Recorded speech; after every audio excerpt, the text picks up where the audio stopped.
Nada se cria, tudo se copia. A frase irônica do apresentador Chacrinha reinterpreta a máxima de Lavoisier. Se nada vem do nada, o que difere inspiração ou intertextualidade de plágio? Essa questão será debatida no programa de hoje, que trata do tema plágio.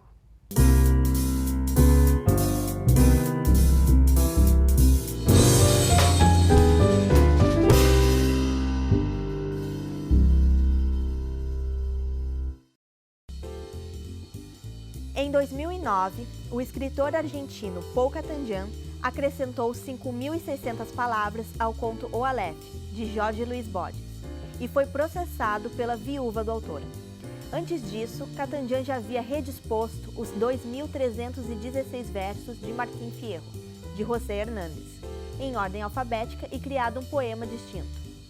O direito considera crime apresentar como própria a obra intelectual de autoria de outrem? Sim. No entanto, a paródia musical viola direitos autorais? A fotografia de uma escultura viola direitos autorais do escultor ao ser publicada sem o seu consentimento? De que forma o direito lida com as chamadas obras derivadas? Quais os limites entre homenagem, apropriação e plágio? Olá, a partir de agora você acompanha um debate que conta com a participação de professores de diferentes áreas do conhecimento que vão nos ajudar a entender questões do direito da sociedade contemporânea por meio de obras literárias. O Direito à Literatura, que começa agora, tem o apoio do Programa de Pós-Graduação em Direito da Unicinos e da Rede Brasileira de Direito e Literatura, e hoje vai discutir o tema plágio. E para isso recebemos no estúdio Drayton Gonzaga de Souza, professor de Filosofia da PUC do Rio Grande do Sul, José Luiz Bolzan de Moraes, professor de Direito da Unicinos, Programa de Pós-Graduação, e Victor Drummond, nosso convidado especial, professor coordenador do Programa de Mestrado da Faculdade Guanambi da Bahia. Sejam bem-vindos e eu começo com o Drayton ou começo com o Victor? Pode ser, primeiro. O Drayton. Brevemente, eu trouxe hoje, já que tu mencionaste há pouco o Jorge Luis Borges, né? Eu trouxe um conto de Borges intitulado Pierre Menard, autor do Quixote, que é uma obra conhecida de todos vocês. Resumidamente, depois eu posso falar mais um pouco, trata-se de um narrador que fala desse francês Pierre Menard, que teria escrito um próprio Quixote, não o Quixote dos Cervantes, mas o Quixote de Menard. Só que esse Quixote do Menard é uma cópia literal do Quixote de Cervantes, com um lapso temporal entre Cervantes e o próprio Menard, uns 300 anos. Então já podemos perguntar se é a mesma obra, o que muda, entre outras coisas, mas eu volto mais detalhes depois. Maravilha, porque e é um conto, né? É um conto. É um conto que breve, fala de outro conto. São camadas de linguagem interessantes, né? É uma coisa muito interessante. Eu fiz uma coluna certa vez no Conjuro sobre, também falando do Pierre Menard, né? Enfim, Victor. O Victor está lançando um livro que, por sinal, vou mostrar aqui, que o título é mais ou menos como essa questão do Pierre Menard, que o título é do Em Busca do Juiz Plagiador. O que, para quem não entende ironias, metáforas, metonímias ou, enfim, variações sobre palavras, vai achar ou ofensivo, ou uma aventura, enfim. Esse é o livro do Victor, que eu tive a honra de prefaciar. Enfim, o livro é seu, é pela Empório Direito. Você pode falar melhor sobre o assunto? Sim.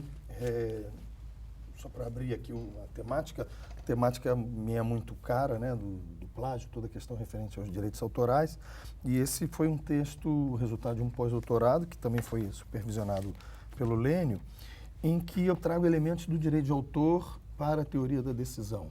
Quer dizer, não é uma teoria da decisão, obviamente, mas são contribuições para dizer por que o juiz não pode se arvorar na condição de sujeito criador, tal e qual um sujeito criador que venha criar do ponto de vista de uma livre intelectualidade, de um livre pensar artístico e etc. Então, a tese decorre disso, né? É uma tese em que eu faço aí essa discussão e cruzamento do direito de autor com a teoria da decisão. Foi um pedacinho da tese de doutorado, que são discussões filosóficas sobre direito de autor, que eu achei que mereceria um estudo à parte, e assim foi feito. E eu acho que vai ajudar e contribuir com algumas questões nossas aqui. Porque esta relação entre decisão e o texto jurídico, invenção, o Vitor faz isso brilhantemente. Então, no fundo, você busca o juiz plagiador, nesse caso, é um elogio. É um bom juiz. É um bom juiz. Estamos em busca dele. Isso, essa questão que é o charme do livro do Vitor. Professor José Luiz Bolzan de Moraes. Bem, eu pensei em várias coisas, até porque é interessante, né? Tem um caso clássico aqui no Rio Grande do Sul, que é o do Moacir Scliar, né? Aquele livro do Max e os Felinos, do Moacir Scliar, que teria sido copiado, né, na Vida de Pi, né? Que é um trabalho interessante, mas aí até por outras circunstâncias eu acabei trazendo esse, que é um autor que está um pouco na moda hoje, né? Que chama Michel Houellebecq, que chama A Carta e o Território, está traduzido em português, inclusive no Brasil, e apesar assim, da importância do autor, por esse livro ele foi questionado em torno do plágio, que ele teria reproduzido uma série de passagens do Wikipédia e de outros sites, né? E aí ficou a discussão sobre até que ponto, né, isso seria... E, ao mesmo tempo, ele ganha o prêmio mais importante da França por esse livro, que é o prêmio Goncourt. Pois. Né? Então, vamos dizer, a contradição da coisa. Mas o texto é um texto longo e que permitiria alguns outros questionamentos, porque a tradução do mapa e o território, né? Ou seja, a ideia do real e do fictício, né? O que vale mais. E a história é de um artista, Jim Martin, que assim, transita de várias expressões artísticas, da fotografia, à pintura, né? E ele vai, sempre a preocupação dele é uma preocupação enciclopédica de construir um universo de informações primeiro sobre objetos modernos, depois sobre a questão interessante sobre o mapa Michelin, que ele pega e vai fazer fotos sobre o mapa da Michelin, e com isso ele consegue um financiamento da própria Michelin para a reprodução das suas obras e tal. E aí o próprio Houellebecq vira um personagem, né? Porque ele só surge como um apresentador, né, para uma das exposições do Jim Martin, né, que é o personagem assim, central do texto.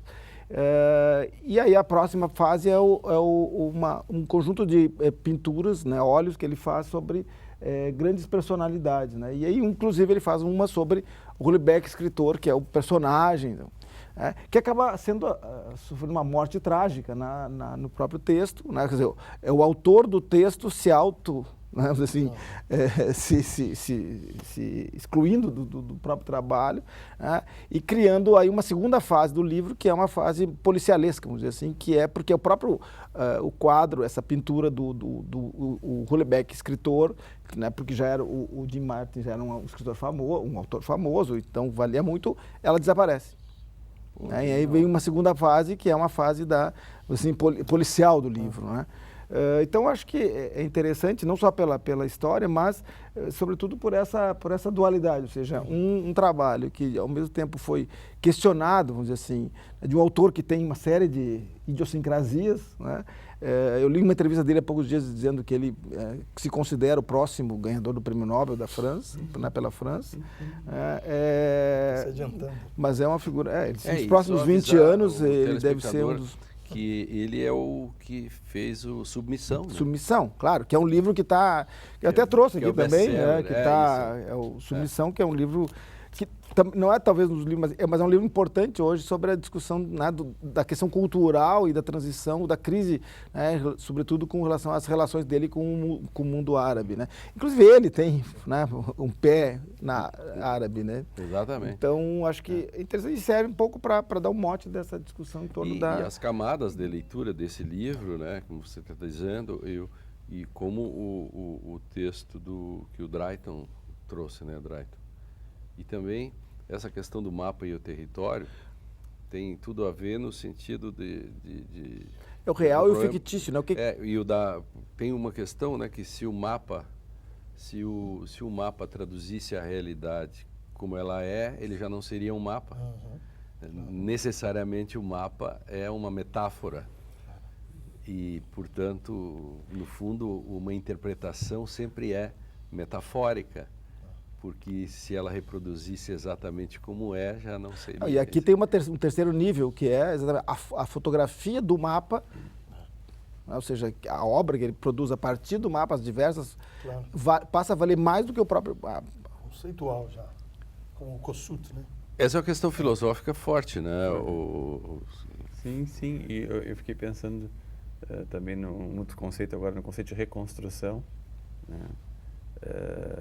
Quando é uma espécie de reconstrução num outro registro, vamos dizer assim, né? Sim. Podemos dizer isso, concorda? Só que essa reconstrução às vezes é utilizado indevidamente, vamos dizer assim, né? Eu me refiro mais a trabalhos científicos, quando a pessoa quer representar o trabalho do autor, quer fazer uma reconstrução, e às vezes a reconstrução ela impede que nós tenhamos um acesso genuíno ao texto. É melhor ler o texto no original, voltar ao original do que a reconstrução, porque a reconstrução tem que introduzir um outro elemento que enriqueça meu acesso ao texto, né? Claro, não meramente reproduzir. Claro. E não pode me obstruir pode obstruir o acesso ao texto, né? Se obstruir, então eu vou ler o texto mesmo, né? Não posso fazer uma paráfrase de um texto que eu acabo obnubilando o próprio texto. Exatamente, Logo. por isso que quando eu pego uma tese, o autor diz, esse trabalho tem por objetivo uma reconstrução do autor. Bom, então tá, vamos ver o que entrou de novo, vamos dizer, na tua perspectiva, que faça com que a tua reconstrução seja mais rica do que voltar tão somente ao texto de origem, né? É como Claro. se o autor fosse o território e o autor fosse o mapa, né? Ou seja, Exatamente. essa relação entre Me dá uma o razão. real e o fictício. Me dá O uma mapa tem que me construção ajudar. do real. Você já contou para o autor, inclusive? O mapa tem que me ajudar. O mapa tem que me ajudar. Se o mapa não, exatamente, o mapa tem que fazer com que eu transite no território de um modo mais simples, porque ele é um mapa, né? Porque no direito isso é bem interessante, porque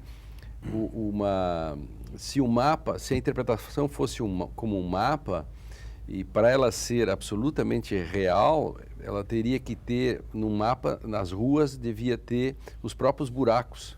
Na primeira chuva, abririam buracos que não estariam no mapa.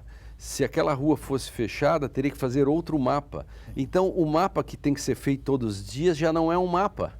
Então, por isso que o mapa é só metafórico. Essa é a ideia da interpretação, né, nesse sentido. Conceitual. Me lembra as obras do Kossuth, que tem uma questão interessante de direito autoral, autoral e hermenêutico, ele tem as obras que ele chama três cadeiras, ou uma em três cadeiras, ou em três aquecedores. O que ele põe? O aquecedor, uma foto daquele aquecedor e a definição do dicionário de aquecedor. Aí ele diz, isso é a obra. É o que você vê, é um olhar sobre a obra, é a definição da obra e tudo mais. Você vê que é uma questão conceitual e para o direito de autor é interessantíssima, porque a ideia não é objeto por si só de proteção, né? Porque senão nós enclausuraríamos todas as ideias e não haveria liberdade de criação, né? Bom, como o programa não é sobre interpretação diretamente, né? Então nós vamos falar sobre quais são os problemas de uma interpretação que escamoteia, que no fundo é a questão do plágio. Então o Direito e Literatura vai agora para o intervalo e na volta a gente exatamente vai mergulhar nessa questão que é o plágio. Não saia daí.